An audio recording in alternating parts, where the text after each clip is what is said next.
The Lord be with you. I'm Deacon Keith Fournier. Our first reading is from the book of the prophet Jeremiah.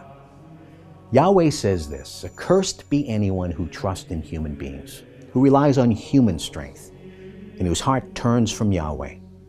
Such a person is like scrub in the wastelands. When good comes, it does not affect him, since he lives in the parched places of the desert, uninhabited, salt land. Blessed is anyone who trusts in Yahweh, with Yahweh to rely on. Such a person is like a tree by the waterside that thrusts its roots to the stream. When the heat comes, it has nothing to fear. Its foliage stays green, untroubled in a year of drought. It never stops bearing fruit.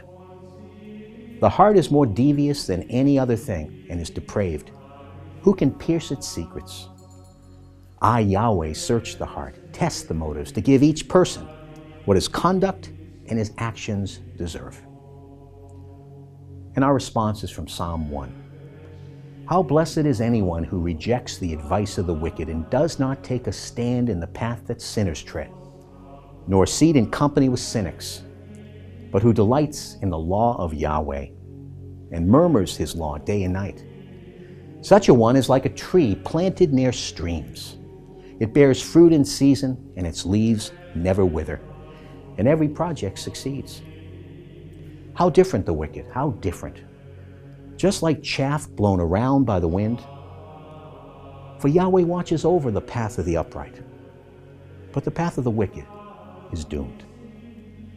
And a reading from the Holy Gospel according to St. Luke. Jesus said, "There was a rich man who used to dress in purple and fine linen and feast magnificently every day. And at his gate there used to lie a poor man called Lazarus, covered with sores, who longed to fill himself with what fell from the rich man's table. Even dogs came and licked his sores. Now it happened that the poor man died and was carried away by the angels into Abraham's embrace. The rich man also died and was buried. In his torment in Hades, he looked up and saw Abraham a long way off, with Lazarus in his embrace. So he cried out, 'Father Abraham, pity me. Send Lazarus to dip the tip of his finger in water and cool my tongue, for I am in agony in these flames.' And Abraham said, 'My son, remember that during your life you had your fill of good things, just as Lazarus his fill of bad. Now he's being comforted here while you are in agony. But that is not all. Between us and you a great gulf has been fixed, to prevent those who want to cross from your side to ours, or from our side to yours.' So he said, 'Father, I beg you then to send Lazarus to my father's house, since I have 5 brothers. Give them a warning so they do not come to this place of torment too.' And Abraham said, 'They have Moses and the prophets. Let them listen to them.' And the rich man replied, 'No, Father Abraham.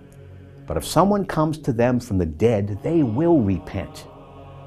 Then Abraham said to him, 'If they will not listen either to Moses or to the prophets, they will not be convinced, even if someone should rise from the dead.'"